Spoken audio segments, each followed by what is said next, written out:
সময় তো তোমরা মাছ, ডিম, মাংস খেয়েই থাকো। এই রেসিপিটা একবার ট্রাই করতেই পারো। এবারে মাছ মাংস ছেড়ে পুকুরের মাংস খেয়ে দেখো। নমস্কার বন্ধুরা, welcome back to my channel Mismi kitchen with blogs. আশা করি তোমরা খুব ভালো আছো, সুস্থ আছো। আবারও একটা নতুন রেসিপি নিয়ে চলে এসেছি। আমি বানাতে চলেছি গেঁড়ির কারি। চলো বন্ধুরা, আর যেন কথা না বলে রান্নাটা শুরু করে নিই। দেখো বন্ধুরা, আমি আগে থেকেই আলুটা কেটে রেখেছিলাম। দেখো কীরকম আমি আলুটা কেটে রেখেছি, বক্স সাইজ। আর এই রান্নাটা করতে যা যা উপকরণ লাগছে, আদা, পেঁয়াজ, টমেটো আর রসুন, আর তার সঙ্গে লাগছে শুকনো লঙ্কা। এইগুলো সব একসঙ্গে গ্রেড করে নেব। নিয়ে নিচ্ছি, তাহলে দিয়ে দিচ্ছি পেঁয়াজ কুচি, আর দিচ্ছি আদা কুচি, রসুন কুচি,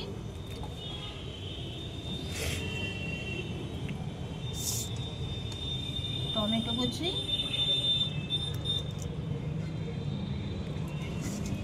আর দিচ্ছি শুকনো লঙ্কা।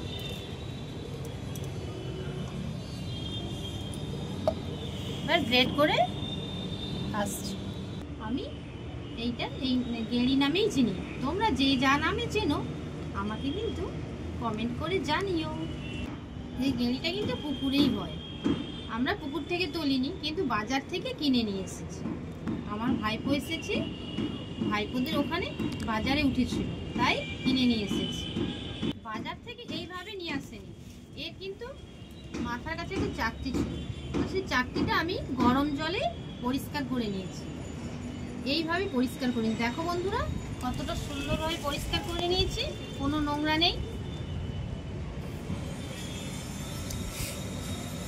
চলো তাহলে রান্নাটা বসিয়ে দিই। কিভাবে আমি করব সেটা তোমরা দেখতে থাকো। এবার তোমাদের সঙ্গে দেখা হচ্ছে রান্নাঘরে। দেখো বন্ধুরা, আমি মিক্সিতে বেটে নিয়েছি, এই পেস্ট হয়ে গেছে। এবার আমি রান্নাটা বসিয়ে দেবো। এবার আমি গ্যাসটা জ্বেলে দেবো।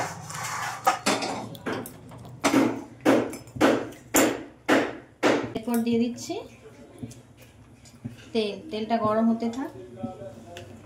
তেলটা গরম হয়ে গেছে বন্ধুরা, এবার আমি গেঁড়িগুলোকে ভেজে নেব।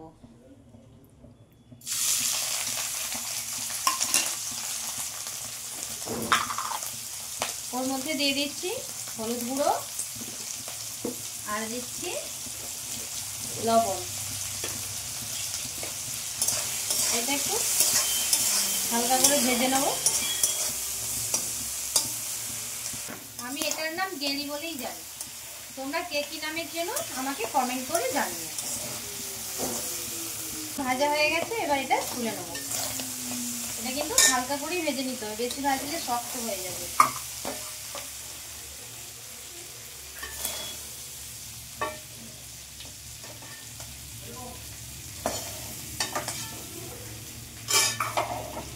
তেলের মধ্যে দিয়ে দেবো তেজপাতা, আর দেব এলাচ আর লবঙ্গ।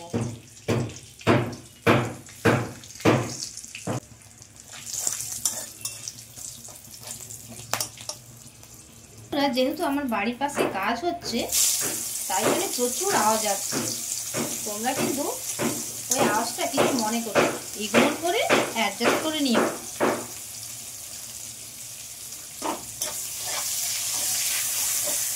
আমি পেঁয়াজটা দিয়ে দিয়েছি, পেঁয়াজটা ভেজে নেবো ভালো করে।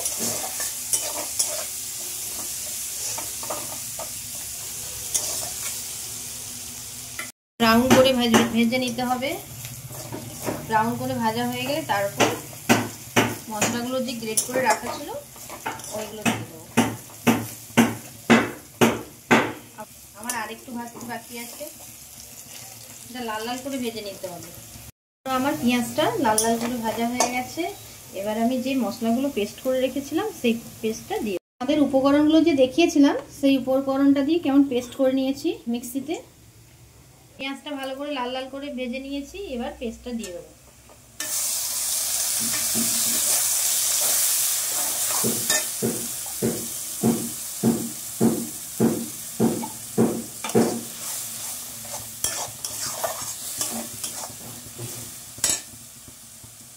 এর মধ্যে দিয়ে দিচ্ছি হলুদ গুঁড়ো, আর দিচ্ছি লবণ, আর দিয়ে দিচ্ছি কাশ্মীরি রেড চিলি পাউডার। যেহেতু আমি শুকনো লঙ্কা বেটে দিয়েছি, কালার বেশি আসবে না বলে আমি দিয়ে দিচ্ছি Kashmiri red chilli powder, colour হওয়ার জন্যই দিচ্ছি। এটাকে এবার সবগুলো একসঙ্গে মিক্স করে নিয়ে কষে নিতে হবে।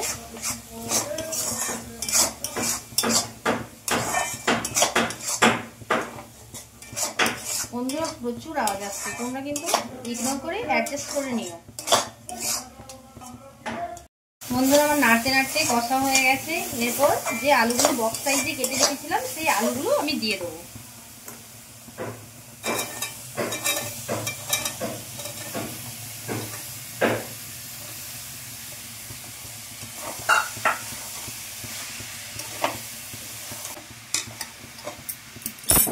এবার আমি ঢাকা দিয়ে একটু সেদ্ধ করে নেব। চলো বন্ধুরা 5 মিনিট পর চলে এসেছি, দেখা যাক। এই দেখো বন্ধুরা হালকা সেদ্ধ হয়ে গেছে। এবার আমি গেঁড়িটা দিয়ে দেবো। বন্ধুরা আমি তো গেঁড়ি খাই, তোমরা কে কে খাও আর কে কে খাও না আমাকে কমেন্ট করে জানিও।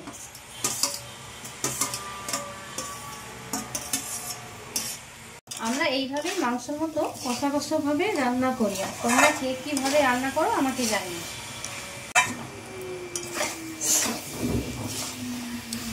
এবার আমি চাপা দিয়ে দিচ্ছি।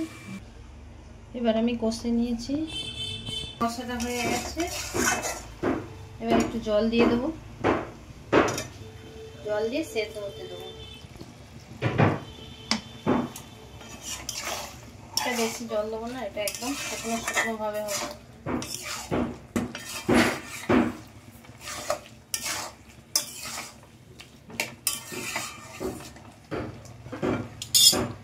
আবার এটা আমি ঢাকা দিয়ে সেদ্ধ হতে দেবো।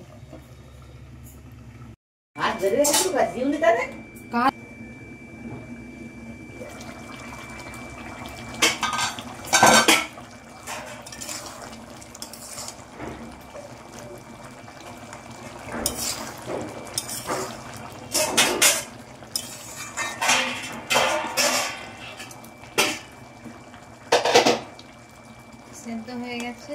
এবার আমি ধনে পাতা কুচিগুলো দিয়ে দেবো।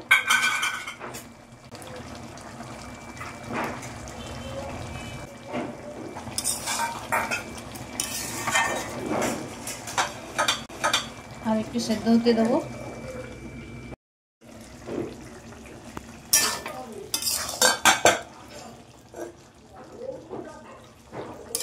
হয়ে গেছে আমার। এবার আমি দিয়ে দিচ্ছি গরম মশলা গুঁড়ো। আমার তুলে পরিবেশন করবো।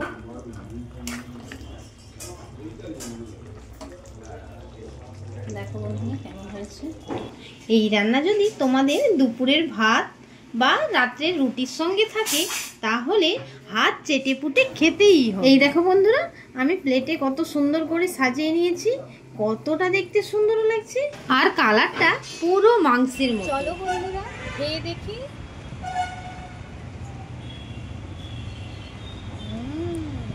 মিসমিকি টিনে এক কথায় সেরা।